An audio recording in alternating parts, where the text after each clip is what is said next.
I'm glad to be here. Yes, year 2 for us. You are in your sophomore campaign, of course, here as head coach of the team. So you guys get the deal with Ryan Fitzpatrick, a one-year deal, but you said you're not opposed to having 4 quarterbacks on your roster.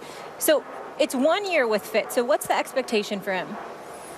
Well, to come in hopefully and do better than he did last year, because we didn't make the playoffs. As an offense, we got to get better. As a defense, we got to get better. But there was great chemistry, and he led us to have 10 wins this year. We got to try to get more than that to get in the playoffs. Speak to me specifically when you say the defense has to get better. Explain. So we busted some assignments last year. We gave up some cheap touchdowns, and we got to get better at that. Obviously, our tackling has to get better. It wasn't better every game there, and we got to learn to work together schematically. As you bring up tackling, how about offensive tackles for a second? Like, this is something that's somehow underreported, I feel like, right? You got Clady in for DeBrickashaw-Ferguson. If Clady is healthy, you got a beast on the line. But that's a big if to be plugging in for blindside protection, Coach. What's your expectation? Well, he's healthy, so, coming in, we knew what we had when we got him. We replaced a good guy with another good guy. We love Brick, and we love Ryan, and he continues to get better day by day. He's healthy. We're just fine at that position. What percentage of his old self do you feel like he is? He's probably at 90% right now. That's a pretty good player. Yeah. Jason Morrow, I saw some promise a couple of years back. He was out last season with a shoulder injury. How's he looking thus far, and what you think you're going to get from the tight end spot, considering what you didn't get last year with him out? Well, Jay's being healthy. I'm glad to have him out here running around right now. He's competing. We got a bunch of guys at that position that's competing right now. Kellen's our number one. Tough blocker. Jace is coming in there. He's picking up the blocking very well. We all know he runs routes and catches the ball. He just has to stay healthy. If you had to pinpoint one particular reason of all the issues that you had last year, you still ended up finishing 10-6. If you had to pinpoint one reason as to why you guys didn't make the playoffs, what would it be?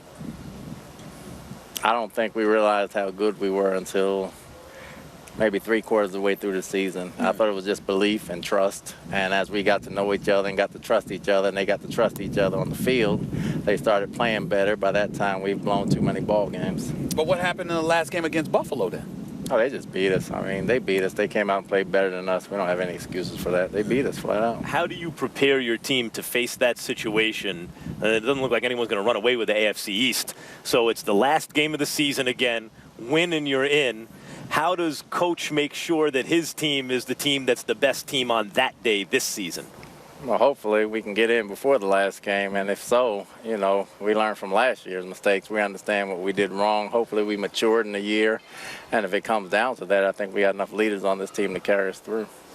Yeah, Coach, you said your team didn't realize how good they were, and you mentioned that you wanted to have a senior council of leadership. Is that part of it that could help you take the next step, the leadership issue? That's part of it. It's not so much on the field as it is off the field, doing the right things and picking each other up when they get down, and the older guys have to step up and do that, and I think you need that in every locker room. Who is the leader in the locker room? We have a bunch of them right now. We have Mangold, you got Marshall, you got Decker, you got Revis, you got David Harris, you got Fitz, you got Gino. Forte came and added some. Clady added some. So we have a bunch of guys right now speaking up. Talking about Forte and Clady, you also brought in McClendon in the middle on defense. Of the guys you brought in, of all the guys you brought in, who do you look at and go, that could be the pivotal guy, that could be the impact guy?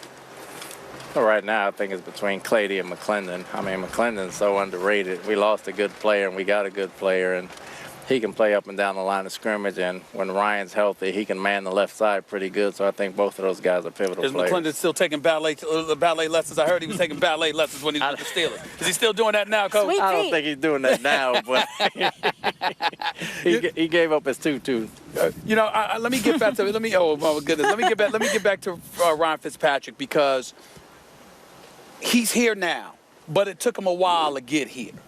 How concerned were you that he wouldn't be here? How confident are you, or were you, that this team would be fine no matter what happened? Well, like I said before, if he got here and got hurt, we would have to play without him. So we were preparing. As the season gets nearer, you got to start planning to play with who's here and not who's not here. So we felt Gino made some good strides in the spring, and he was taking some reps.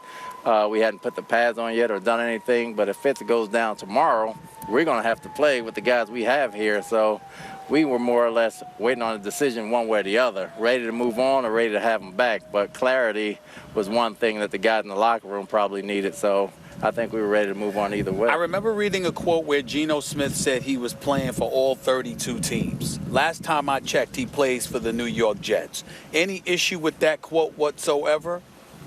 No issue at all. No issue at all. I think every player on every team, when you're auditioning and you're playing for your team, at some point you become a free agent. You're playing for everybody else too, so that's normal. Okay. Boy, way to diffuse that, Coach. No. I thought he had you. Not at all. Just asking the question. Just asking the question. Year 2, what are you preaching?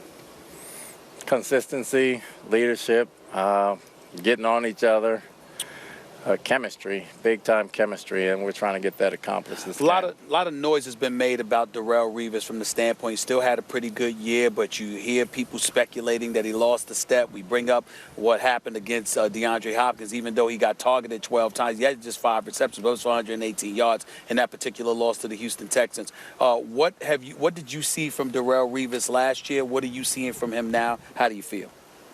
I feel great. We see the same great player we had. He got beat on the one deep ball against DeAndre, but everybody gets beat. And as much as he plays man and man's that side of the field, anybody complaining about him probably doesn't have him right now. Mm-hmm. If he went on the market right now, I'm pretty sure 31 teams will take him. I mean, if they're targeting him, he had 5 interceptions last year, only 2 the year before. That tells me they